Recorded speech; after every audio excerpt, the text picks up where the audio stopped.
भील प्रदेश times news channel में आपका स्वागत है। से जोहार। आज भारत आदिवासी पार्टी की तरफ से बांसवाड़ा जिला मुख्यालय पर एक प्रेस वार्ता का आयोजन किया गया है। सभी की जानकारी में हाल ही के अंदर जो बांसवाड़ा, डूंगरपुर और पूरे राजस्थान में चर्चा का विषय जो बना हुआ है, भारत आदिवासी पार्टी के जो विधायक बागीदोरा से जीत के गए थे, इनको लेके जो एसीबी का जो कार्रवाई हुई है उसको लेके जिस तरह से एसीबी से ज्यादा महत्वपूर्ण या भूमिका निभाने का काम या फिर कहें कि वो जैसे सरकारी संस्था के रूप में भाजपा के जो पदाधिकारी बांसवाड़ा जिले के जो कर रहे हैं, उसको लेके आज प्रेस वार्ता रखी गई है। आप सबकी जानकारी में होना जरूरी है कि आजादी के बाद से आज तक इस आदिवासी बाहुल्य क्षेत्र के अंदर आदिवासी समुदाय साथ ही अन्य पिछड़ा समुदाय के हक अधिकारों को लेके, जल जंगल जमीन की लड़ाई को लेके भारत आदिवासी पार्टी बहुत तेजी से इस आदिवासी बाहुल्य क्षेत्र के अंदर ग्रोथ हुआ है। और भारत आदिवासी पार्टी आने के बाद काफी परिवर्तन हुआ है, लोगों में जागरूकता आई है और इस प्रभाव को खत्म करने के लिए षड्यंत्रकारी लोगों के द्वारा ये बागीदोरा विधायक को षड्यंत्र पूर्वक फंसाने का प्रयास किया गया है। आज वर्तमान राजस्थान के अंदर भाजपा की सरकार है और भाजपा की सरकार है और आपने देखा होगा भजन लाल जी की सरकार बनने के बाद राजस्थान के अंदर लोकसभा चुनाव हुआ, इसके बाद उपचुनाव हुआ और लोकसभा चुनाव के साथ ही बागीदोरा विधानसभा उपचुनाव हुआ था। और बागीदोरा विधानसभा उपचुनाव इसलिए हुआ था, आप सबकी जानकारी में होगा, महेंद्रजीत मालवीय जो कांग्रेस से विधायक थे, पूर्व मंत्री रहे हुए हैं और वो भाजपा में गए। और वो भाजपा में क्यों गए, क्या कारण रहे, सारी जनता को पता है, ये बताने का जरूरत नहीं है कि वो क्या कारण रहा। तो वो सीट खाली होने के बाद लोकसभा चुनाव के साथ ही बागीदोरा की जनता ने जय कृष्ण पटेल को 51,000 वोटों से एक भारी बहुमत से जिताया था।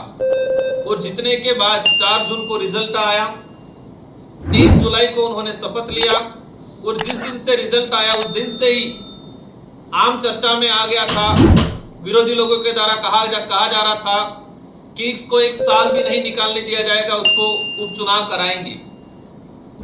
और जैसे जैसे 3 जुलाई को उनका शपथ ग्रहण हुआ, 11 जुलाई को ही विधानसभा के अंदर क्वेश्चन लगा। ये आपके और हमारे सबके और आम जनता के जहन में है कि 3 जुलाई को जो बागीदोरा से विधायक चुन के गया, 11 जुलाई को ही क्वेश्चन लग गया। 3 जुलाई को शपथ ले रहा है, 11 जुलाई को क्वेश्चन लग गया। मतलब 7-8 दिन के अंदर वहां से कैसे क्या संपर्क हुआ, किसने क्या लगाया, ये भी एक जानने का विषय है। और ये सारा जो षड्यंत्र जिस तरीके से हुआ, आप सबकी जानकारी में होगा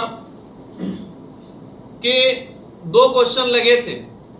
जिस तरह से एसीबी ने कार्रवाई की, पार्टी का शुरुआत से रहा है, मैंने खुद ने हमारे पार्टी के पदाधिकारी सबने स्टेटमेंट दिए हैं।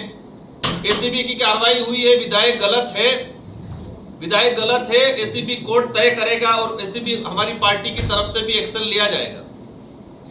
लेकिन जिस तरह से कहानियां सामने आई बनी बनावट वाली, एसीबी के डीजी साहब ने प्रेस कॉन्फ्रेंस के दौरान कहा कि विधायक ने संपर्क किया और एफआईआर की कॉपी हमने पढ़ी, एफआईआर की कॉपी में क्लियर है कि विधायक ने उस पार्टी से संपर्क नहीं किया, उस पार्टी ने विधायक से संपर्क किया। पूरी एफआईआर को पढ़ी हमने, पूरी एफआईआर में 42 बार, 40 या 42 बार दोनों की आपस में चर्चाएं हुई है और इसमें से 28 बार उस आदमी ने आगे से संपर्क किया है।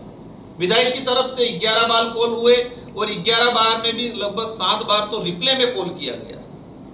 और एक ये चौंकाने वाला बात है, राजस्थान में भाजपा की सरकार है, जो रामनिवास मीणा टोडा भीम से भाजपा का विधायक प्रत्याशी रहा। एक आम पब्लिक, आम कार्यकर्ता, आम जनता समझती है कि जो भाजपा की सरकार है, भाजपा का विधायक प्रत्याशी रहा है और वो क्यों डरेगा क्षेत्रीय पार्टी के विधायक से। एक ये मतलब ये सारी क्लियर है कि एक षड्यंत्र हुआ और वो भाजपा का विधायक प्रत्याशी के नॉमिनेशन में जिस कंपनी की माइंड चल रही है, उस कंपनी के एवज में जो पैसे मांगने का जो ड्रामा बता रहे हैं, मान लिया विधायक हो सकता है गलत हो, लेकिन उस कंपनी की वैल्यू हुई 1 करोड़ 55 लाख है। जिस कंपनी की वैल्यू 1 करोड़ 55 लाख है, वो 2.5 करोड़ देने के लिए क्यों तैयार हुआ। और जो पैसे देने आया है रामनिवास मीणा का बच्चा रविंद्र मीणा, उसने 2011 में एलएलबी की है, सुप्रीम कोर्ट ने प्रैक्टिस किया है। एक सुप्रीम कोर्ट का जो वकील रहा है वहां प्रैक्टिस कर रखी है, वो भी बसपा से विधायक प्रत्याशी रहा है। इस लेवल का जानकार आदमी विधायक प्रत्याशी, उसके पिताजी भाजपा के नेता रहे हैं। इस तरह का आदमी एक विधायक से डर के क्यों पैसे देगा? क्यों? विधानसभा के अंदर क्वेश्चन लगा, डिपार्टमेंट ने, सरकार ने जवाब दिया कि किसी प्रकार का अवैध खनन नहीं हो रहा है। अगर अवैध खनन नहीं हो रहा था तो वो क्यों डर के पैसे दे रहा था? या तो सरकार गलत थी, विधानसभा को गुमराह किया, जवाब दिया कि कोई अवैध खनन नहीं हो रहा है दोनों क्वेश्चनों के अंदर, या फिर ये पूरा षड्यंत्र था। एक जानकारी में और आप सबकी मीडिया में जो हमने विधानसभा अध्यक्ष जी की, मैं भी विधायक रहा हूं, विधायक की जो प्रणाली होती है कि किसी भी विधायक पे कार्रवाई होती है और विशेषकर विधानसभा परिसर में कार्रवाई होती है या किसी भी विधायक को फोन ट्रेस पे लगाया जाता है तो सरकार के गृह मंत्री को और विधानसभा अध्यक्ष को सूचित किया जाता है कार्रवाई करने से पहले और फोन ट्रेस करने से पहले। तो गृह मंत्री भजनलाल जी है, आज राजस्थान के मुख्यमंत्री है, विधानसभा अध्यक्ष जी हमारे वासुदेव जी है, उनका कार्रवाई के दौरान स्टेटमेंट आता है कि मेरी जानकारी में नहीं था, कार्रवाई होने के बाद जानकारी में आया। ये राजस्थान की जनता को गुमराह कर रहे एक आदिवासी विधायक को फंसाने का षड्यंत्र किया गया है, क्योंकि विधानसभा अध्यक्ष को बिना जानकारी के एसीबी या कोई भी कार्रवाई नहीं कर सकता है।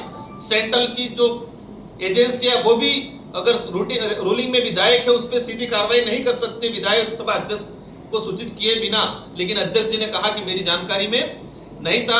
इन सारी कहानियों से सामने आता है कि ये प्री प्लान एक एजेंडा था, एक बागीदोरा सीट से जो Subscribe now and press the bell icon. Never miss an update.